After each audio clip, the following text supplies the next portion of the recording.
Well, the first is, the central bank has said the bank should come up with their implementation plan, within 30 days. Should submit their plan, for recapitalization in 30 days.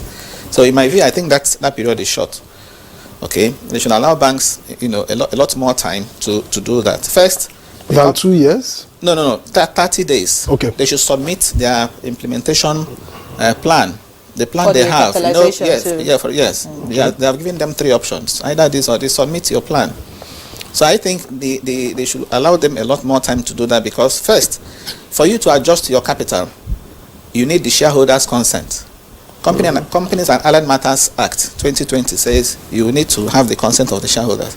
And to have the consent of the shareholders, you need to call a annual general meeting or extraordinary general meeting. And to be able to call any of such meetings, you need to serve notice, at least 21 days notice to the shareholders to get them. That's the point I'm making. So they should allow them, a lot more time to be able to, do that. Now, people have also talked about the issue of, the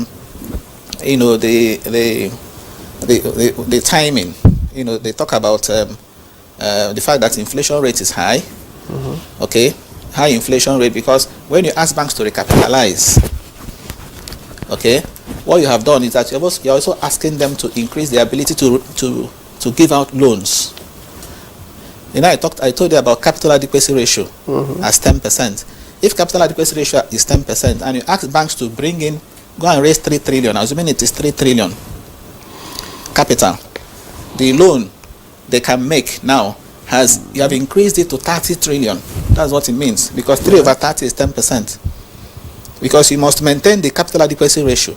So if they are going to get 3 trillion, it means they can now do loans worth 30 trillion. So more money in the system. And the central bank is saying it wants to mop money. Okay, to reduce inflation. So some are saying yes, but the central bank has said that they also took that into consideration. That's also why they're giving 2 years, because they think that before then inflation rate will have will have come down.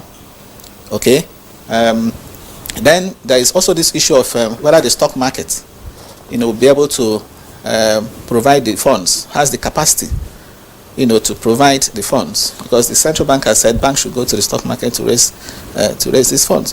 Does the market have the capacity? That has been the question. Okay, maybe I'll come to that later. My quick answer to that is yes.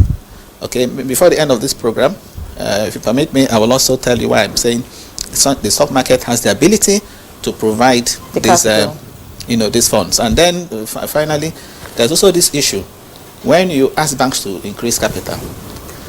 What about the shareholders? Okay, what is going to be their fate? Because once that happens, earnings per share will drop, dividend per share will drop, for the shareholders. Because if you widen the share capital, okay, the earnings now will be divided. You are divided by more people. More people. So those things will drop. And for shareholders too that have some maybe significant interest, about 5%, of course you are going to dilute, the control they have. Okay, but the point is, when banks increase their capital, the earnings will not remain static. You are increasing capital because you want to also use that for expansion. You want to use that to grow your earnings. So as your earnings are growing, the earnings per share, is also likely to grow. So the argument that it will reduce earnings per share, reduce dividend per share, is on the assumption that earnings will be static. But that's not. That's actually not the case.